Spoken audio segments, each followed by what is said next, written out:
Well, joining us now is Kentucky Congressman James Comer, the soon-to-be chairman of the House Oversight Committee. Great to have you with us, Congressman. Great to be back on your show.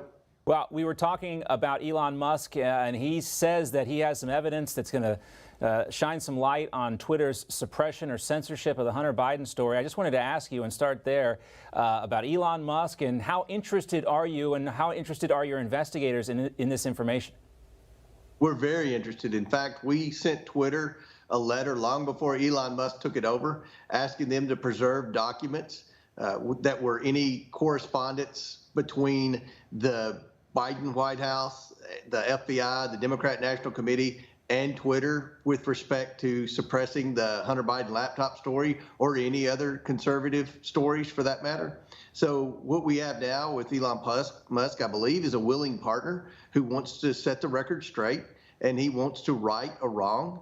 And I believe if he will turn over that data and that correspondence, that I think that will shed some light onto just how involved the Biden administration was in trying to suppress conservative stories. Yeah, I think there's a lot of people who would be interested to know the inner workings of how these decisions were made inside Twitter to suppress these stories and who the people actually were, other than we already know, working to suppress these stories. I also wanted to ask you about your appearance on Meet the Press this past weekend. You said you were going to investigate 40 or 50 different things, one of those being Dr. Fauci and the White House pandemic response.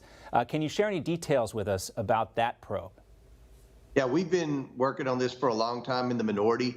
We've requested information. We've actually gotten a fair amount of information from the National Institute for Health as well as the CDC, not anywhere near what we've requested, but our committee work was the ones that shed the light on the fact that there was correspondence early on between Dr. Fauci and his earliest advisors who said that obviously this COVID-19 looked like it was man-made, so it had to come from the Wuhan lab because that's what they were doing in the Wuhan lab. They were researching COVID viruses. So what happened after that, as we all know, is the medical community got behind Dr. Fauci's story that there was no way it came from the Wuhan lab. There was correspondence between Dr. Fauci and Dr. Collins that said, you know, they were trying to spin the lab leak theory to say that anyone who would suspect that it possibly came from the Wuhan lab was just a conspiracy theorist. So we want to, investigate and communicate with and interview and possibly depose these scientists who early on said that, this had to be man-made, had to come from the Wuhan lab. What we've determined was that many of these scientists received grants after they changed their stories from the NIH. So that should be very concerning. That's kind of the angle we're going to go down with respect to investigating Dr. Fauci and COVID-19. Yeah, and did they change their position because of these grants? That's what we'd like to know. And also, I would like to know, too, more about how big tech worked to collude on the messaging on COVID as well. That will be fascinating. Let's talk about U.S. aid to Ukraine. And GOP leader Kevin McCarthy, the soon-to-be House Speaker, says there's going to be no blank checks given. We asked John Kirby about that, and here's what he had to say. There's been no blank checks here. Everything we've done in lockstep with Congress, both sides of the aisle, and with their support. And certainly we share the concerns of many members of Congress about accountability. That's why we're working hard with the Ukrainians to make sure we can get as much visibility and transparency on where these systems are going and how they're being utilized. What is your committee going to focus on as it relates to the money, where it's gone to Ukraine, and how much support do you think still exists to continue this funding among Republicans in the House for this war?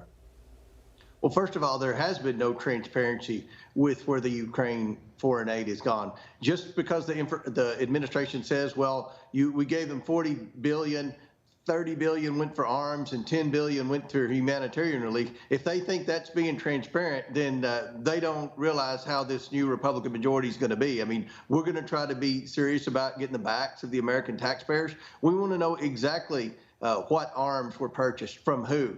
And when you talk about humanitarian relief, where did that humanitarian relief go? Who were the vendors? We want to spot check to make sure if you said you sent this much humanitarian relief to this part of Ukraine, we actually want to make sure that it actually ended up where the federal government says it did. That's the type of oversight we're going to provide. So to say that the Biden administration has been transparent with where the Ukrainian foreign aid has gone thus far is not true. Lastly, I wanted to ask you this about Ukraine. What happens in Ukraine if the support isn't there and the U.S. stops funding the war in Ukraine? Are you concerned about that? I am concerned about it because, we need to defeat Putin. Putin's a bad guy. Putin has done everything he can do to try to hack a lot of our institutions, not just government institutions, but private sector companies that are major employers in the United States. So Putin is not good. There's nothing good that happens if Putin continues to try to grow the boundaries of Russia. Having said that, we have a lot of concerns about Ukraine too.